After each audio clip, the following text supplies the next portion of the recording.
Hey all, so this video is going to be a little bit about Class Bs. I know I did a bit of a video about that before, but I keep getting questions about why I chose a Class B, why I chose this particular Class B, and why I didn't go with Class C, Class A, you know, all the rest of that. So I'll just go over it again. And this video will really be for other people that are looking to possibly get themselves a Class B, which there's a lot of, as I've been hearing from a lot of you lately on YouTube and Facebook. So first of all, I'm a minimalist and I believe less is more, and this is why I bought a Class B. Even though I could have bought a big Class A or huge Class C for half the price of this.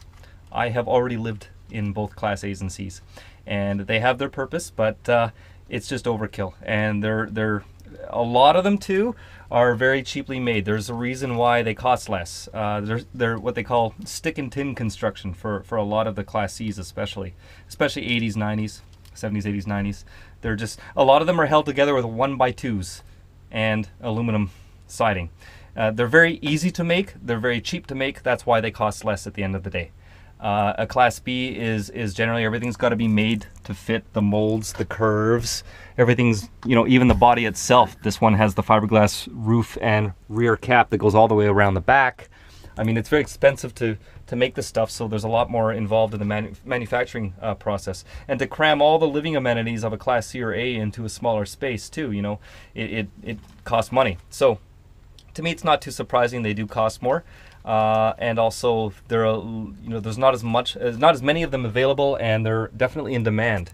Partly because of fuel prices, and partly because of maneuverability reasons. Not so much because guys like us are living off the grid and urban camping, but it's definitely an advantage to have a Class B for that sort of thing too. You don't want to be very long, like you don't want to be more than the 21 feet long, and you just run into problems. So I chose Xplorer because they pretty much invented the Class B. They were the originators of the van motorhomes. A lot of other companies came after Xplorer, Pleasureway, Leisure Travel, Road Trek, you name it, and they're all very similar. The reason I specifically wanted Xplorer is I've known about them for many years. I've seen them before. I fell in love with them years ago, and I said if I ever got the money, I'm going to buy one. So here I am. Finally, my dream came true. They're a little bit longer and a little bit wider. Now, there are wide-body Pleasureways, Road Treks, Leisure Travels, but the wide-body on the Xplorer slowly tapers out. It doesn't just jut out behind the doors. So it's almost invisible to the human eye until you look down the side of the vehicle and you see how it gets wider at the back.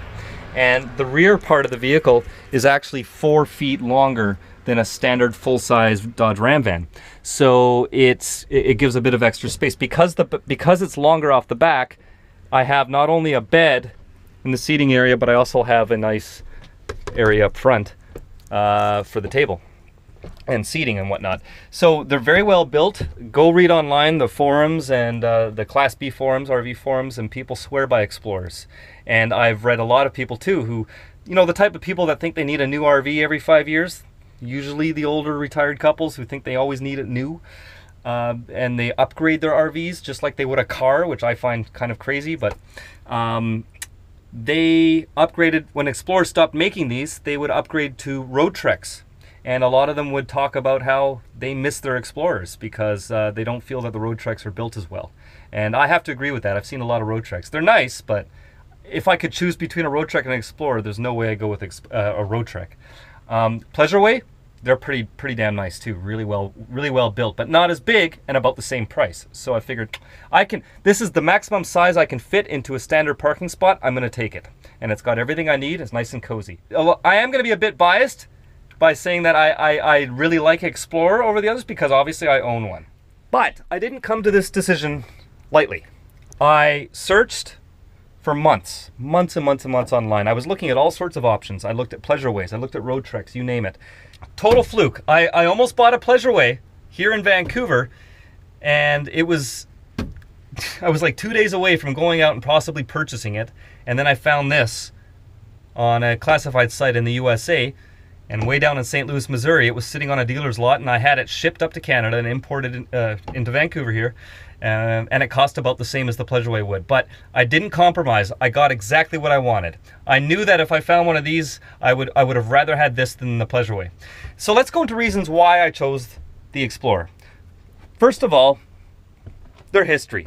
They invented the Class Bs, they've been around a long time, and the reputation is second to none. If you go online, read the RV forums, Class B forums, you'll see that people absolutely rave about these things. The build quality is, like, these things are solid as a rock. If you get any bigger than 21 feet, you're gonna have big problems in the city. And you're not even gonna be able to park in parking lots at malls. You're gonna have to park sideways and take more than one spot, and that's just bad. If you're living in an RV, and especially if you're stealth camping, it's disrespectful and it's obvious. It's better if you can back into a regular parking stall just like any other car.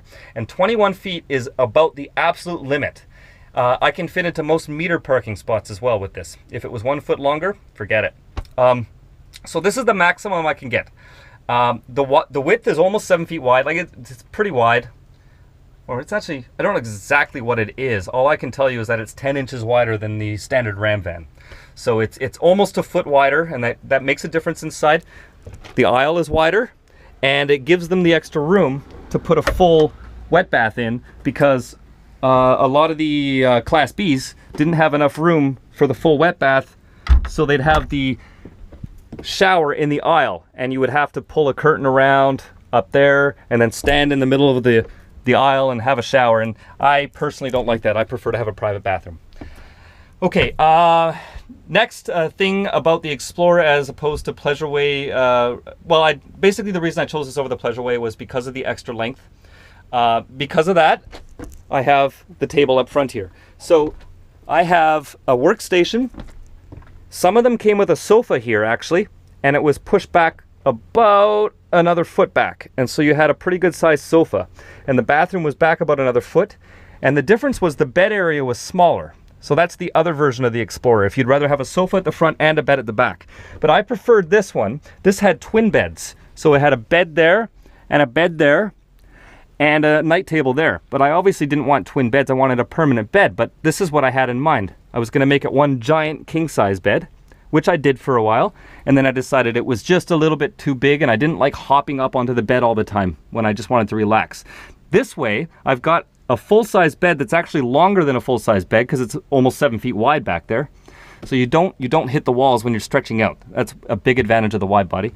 But also I've got the seating area on both sides now, so you can come in, sit down, and watch TV and hang out. And there's a seat on both sides with seat belts. And it makes it a little living room in the back. So I have a living room in the back. A couple people can sit there. People can sit all around the bed. And you've got this really nice, cozy living area. And you've still got the workstation up front.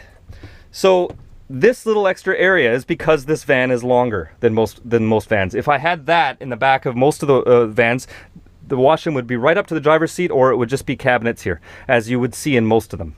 So really well designed. The air conditioning, it's a house air conditioning built into the roof. This is very similar to what Road Trek did as well. They put air conditioners up there and built a vent into the back of the roof. So it's not like an RV air conditioner popping out the roof up top. So pretty cool. Not that I really use that thing very much. And why did I choose Dodge? Well, I'll tell you why I chose Dodge.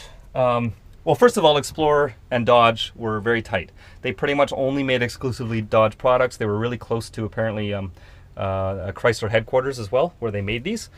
But even when Dodge stopped making motorhome chassis, the Class C cutaway vans back in 1979, Xplorer kept on making Dodge motorhomes.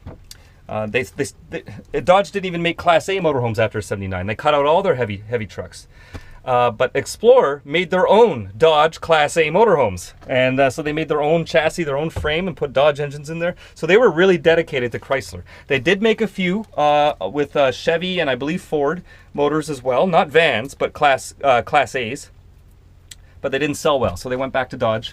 The reason I like Dodge over the Chevy and Fords is, well, I've had a lot. I've had over 15 Dodges. I've had one Chevy, and it was nothing but problems. Maybe I just had a lemon. And and my ambulance that I have as well is a Ford. It's not bad, but I like the styling of the Dodge. I think they're the best looking van, and the fact that they didn't change anything on the vans. From 1971, when the first Dodge Ram full-size van came out, all the way to 2003 when they discontinued it. That's 32 years. They didn't change anything on the vans. Well, They changed minor cosmetic things like the front grille, the headlights, the tail lights. They changed the dashboard about twice during 32 years. That's it.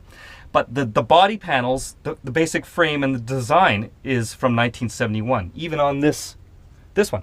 So I can take the door off this van. This is a 1998. I can put it on a 1971 Dodge van and they'll fit. And I can take the 71 Dodge van door and stick it on here and it will fit. They're the same body all through those years. That's why conversion van companies love Dodges so much. And you'll see tons of Dodge Ram vans for most of the conversion vans from that era all the way up to 2003. And all of a sudden they all switched to Ford then, and a few Chevys. Because it's not because the Fords and Chevys were better in the manufacturer's opinion, it's because Dodge stopped making the vans.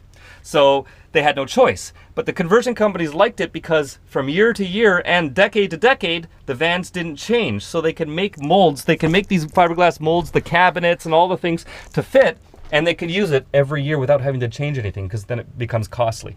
So that's good too when it comes to getting parts for my vehicle. If I need something, I can go get parts from many years of Dodge vans from wrecking yards or anywhere you want to go, you can pretty much get parts. And also a lot of the parts are interchangeable with Dodge Ram pickup parts, which are everywhere too. So very cheap to maintain.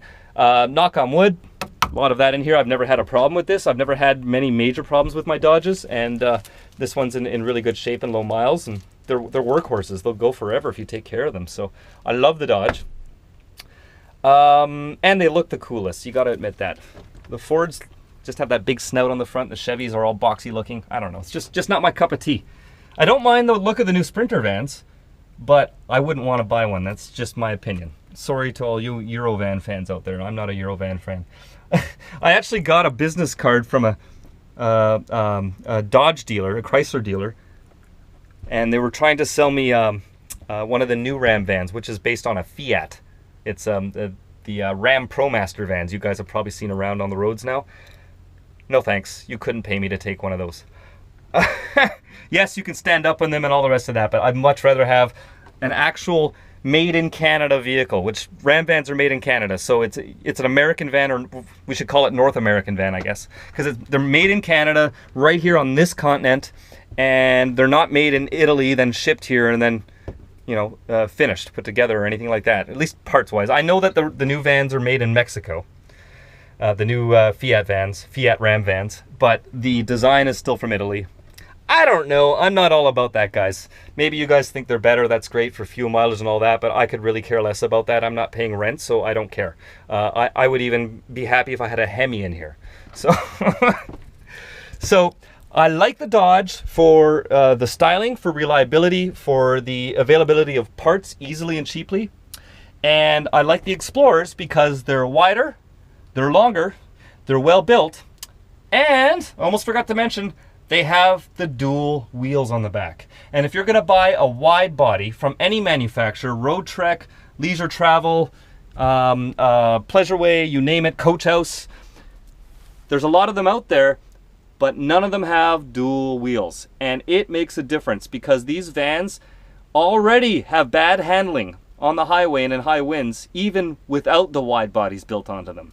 So it's something to really consider. If I had purchased the Pleasureway that I was looking at, I would have spent the money to have it converted to dual wheels. That was definitely something in the back of my mind that I would have done. You can read online that there are people that have bought them and they complain about the handling. And there is a solution that helps a little bit. You buy wheel spacers. If you actually look on eBay or online, you'll find them. Just put Dodge van wheel spacers, and there's tons of people selling them because it's a common enough problem. And it'll bring the back wheels out a little bit, because on Dodge vans, and I think it was the same with the Ford and Chevys from the same era, but I know for sure with the Dodge Ram vans, the back wheels are not in line with the front wheels. The back wheels are in a little bit. They're a couple of inches farther inside the vehicle. So when you make it a wide body, they're even farther in. And this is because they use the Dodge Ram pickup truck frame, the platform for the vans, and the pickup truck wheels are in as well. So they never bothered to change it when they made the vans. The vans were always a second thought to the manufacturers. They just didn't do anything with these and didn't change them. So anyways, I hope that kind of answers all your questions for you. I mean, as you can see, I've got everything I need in here. I've got a generator, I've got solar panels, I got a microwave, I have a sink, I have a stove, I have a fridge, I have a bathroom, I have a nice bed, I have a TV. I have handcuffs. And I don't need more space. And in fact, more space would kind of annoy me. And I would think in the back of my head, why do I need all this space? When I had the Class A from years ago, it had seating for 15 people. It had a floor-to-ceiling fridge. It had a bathtub. And it had 3 beds. Why do I need all that stuff? It's just total overkill. And so this, to me, is perfect size. Now, some of you might even want to get even smaller. They, like Roadtrek made a 17-foot Dodge, the Roadtrek Popular 170 and Versatile 170. They're actually really nice, really cozy. Just a little bit too small for me, though. So this fits the bill for me, and it is just as good, if not better, than I imagined it would be when I first saw these over 10 years ago. So I'm very, very happy with my purchase. And yes, I could have bought a giant luxury Class A motorhome for the price of this, but I don't think I'd really want it, guys, unless it was parked somewhere on private property and I had another car to get around. But again, I don't want that. Again, I'm not living minimalist if I have to do that, right? So I hope that answers all your questions about the benefits that I perceive for living in a Class B, and answers your questions as well about why I chose Xplorer over all the other various brands out there. And maybe it'll help you with your decision making out there. So there's a lot of my viewers that are commenting and messaging me on my Facebook page and on the YouTube channel. And you're all telling me about how you're buying Class Bs. And I'll shout out to Happily Houseless, who is doing a Sprinter conversion project there. And he just sent me some news from watching my videos. Apparently he may be making a big change to his project coming up soon. So tune into his channel and maybe you'll see what he's talking about there. But pretty exciting stuff, guys. So it's pretty cool to see all you Class Bers out there joining the team. So we should have a big Class B get-together one day. Keep on rocking in the free world, everyone. Hey, so what do you think of van life? Van life's f***ing awesome.